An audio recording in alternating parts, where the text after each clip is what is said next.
Hi guys, good afternoon. This is Christy Four. I'll be going through the back to school night presentation for those that are unable to attend. So once again, if you are able to attend tomorrow, Tuesday the 30th, I'd look forward to meeting you at 5 o'clock and 5:30. But this video is for those that are unable to make it. My name is Christy Four. I have 3 children of my own, and it's kind of neat because I started teaching 3rd grade 4 years ago. And have seen 2 of my children go through 3rd grade. So pretty exciting, kind of know where your kiddo's at and where we want them to be in the following years. If you're familiar with bingo, I'm close to blackout. All I have to do is teach kindergarten, and I've taught every grade level from K through 8. In my spare time, like getting outside, enjoying nature with my family, and I'm super excited to have you with me this year. One of the things that we've kind of learned from COVID, obviously, is it takes a team, and as you've probably experienced, I reach out quite a lot. And once again, please reach out to me as well. So what are some of my goals? Well, I want this year to be positive, engaging, fun. And how am I going to do that? Well, as you guys know, we try to use our sense of humor. We try to connect to kids' interest levels, and that goes for reading as well. So you've probably seen the NWEA assessments. We are shooting for 650 at the end of the year. I've given you a Lexile score that will kind of guide you in the material that you're going to provide your child. And over the course of the next couple weeks and months, I'll show you various platforms and resources and strategies, even during goal setting, to kind of guide you and support your kiddo. Another really passion of mine is to make sure that we get these kids fluent. And that's where, as a team, we stay communicated on that daily practice, weekly practice of math facts, and just keep motivating your child, celebrating the success, so that he or she feels confident and is eager to attack the math facts. You probably remember as a child the kill and drill. It's monotonous, it's painful at times, but the practice makes perfect. These kids will become incredibly proficient and fluent with practice. So once again, goals for the year: have fun, exit with a 650 Lexile so that you're at grade level, and then be ready to tackle order of operations, which is addition, subtraction, multiplication, division in those upper grade levels. Our day is slowly coming together. Students arrive around 7:55 to 8:10, and we warm up with math facts, breakfast, attendance. We do also, sorry about that typo, I see that now. We do also utilize reading comprehension packets, and then I will teach a reading lesson and also do guided reading, which is small group instruction at the kids' level during those first 2 hours of time. At 10:15, we do have Power Up. Really excited to share this with you. Last year was our first year of Power Up, where we leveled the entire grade level into 4 different distinct reading levels. And this is a great way to differentiate for each and every kid. We have kids who are in the 100, 200 Lexile range, which is a 1st grade reading level. We have kids that are in the 800 to 1,000 Lexile reading level. 5th grade reading level. How are we going to support them? Getting material at their level and really guiding them and supporting them at where they're at. Lunch is at 11:20. We sneak in a PE session right before that, which is great, especially these first couple of months.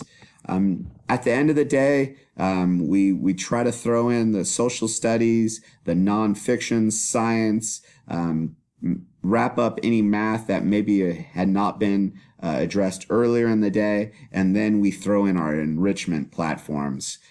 You've found that technology, we've really heavily relied on that the last couple of years. I tend to try to rely both on technology and paper and pencil.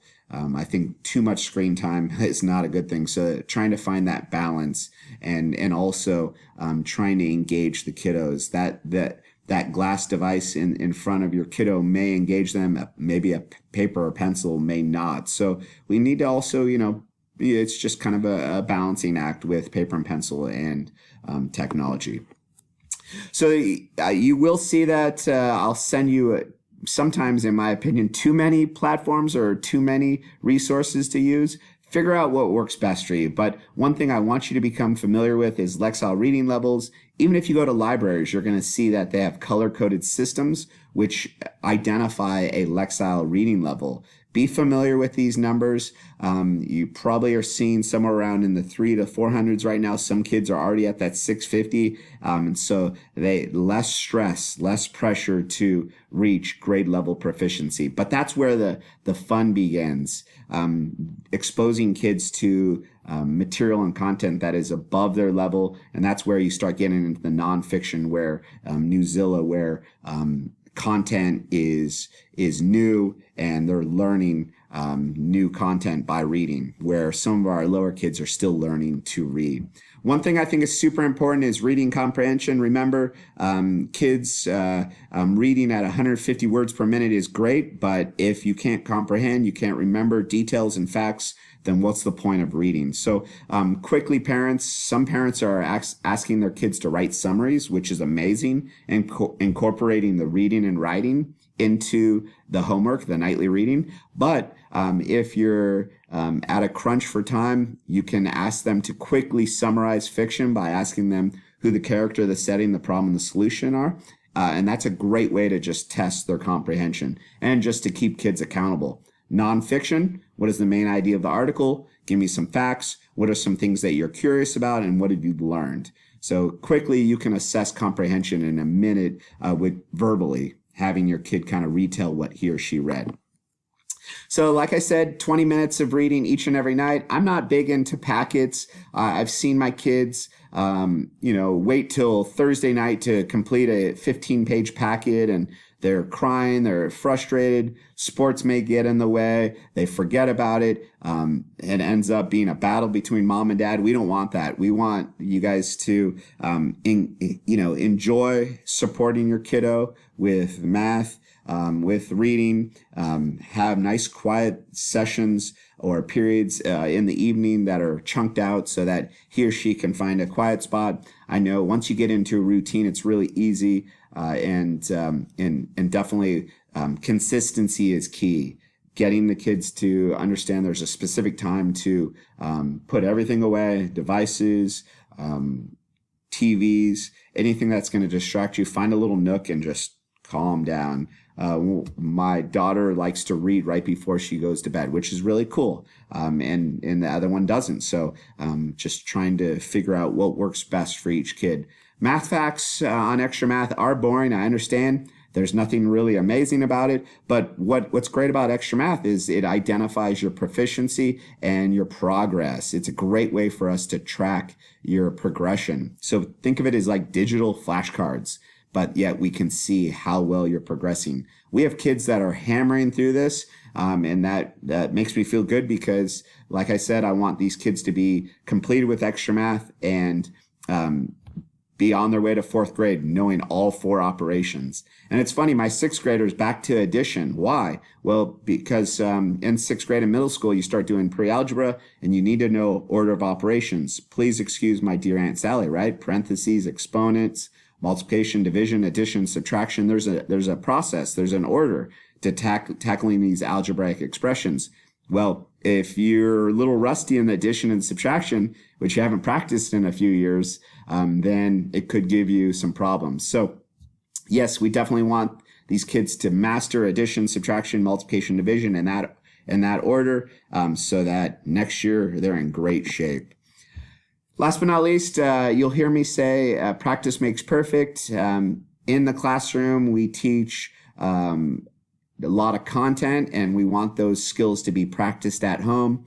Newzilla and Khan Academy are your 2 platforms where you can practice at home. Also, I feel like these are great platforms for kids that, when they're absent, can utilize a hyperlink and get as close to daily instruction as possible. So moms, dads, please reach out to me. Kiddo, if you're up to it and you're not feeling well, or if you're feeling decent, and you want to tackle a little content while at home, sick or not, then please reach out to me and I will supplement your day with hyperlinks that are similar to our instruction. But what do I do? Well, as a teacher, I model strategies. I figure out ways to show kids how to attack problems. I unpack my thinking. I demonstrate what I'm doing, showing steps. I use analogies like helping kids to ride a bike. I'll put them on the bike. I'll put their feet on the pedals. I ask them to hold the handlebars.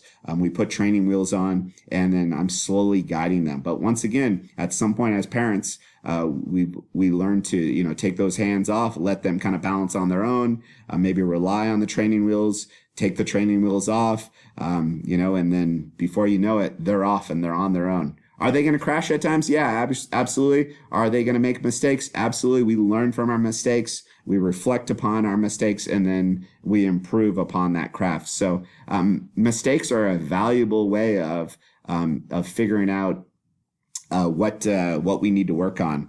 Often when I assign in-class work, I'll have them turn it in at the back table. I'll kind of quickly review it with them. And then those kiddos that bomb the assessment, because really any activity is an assessment, I will take a note and then identify reteach. And that's where then we pull kids in small groups or even one-on-one and reteach them. Sometimes when teaching whole class, kids are off task, not paying attention, not feeling well, maybe behind 1 or 2 steps for whatever reason in the restroom, and they do not acquire the information that is taught whole class. Small group instruction or one-on-one instruction is definitely more efficient. But as you know, 25 kids in the class, you can't teach one-on-one and teach all of them in one day in one day's time.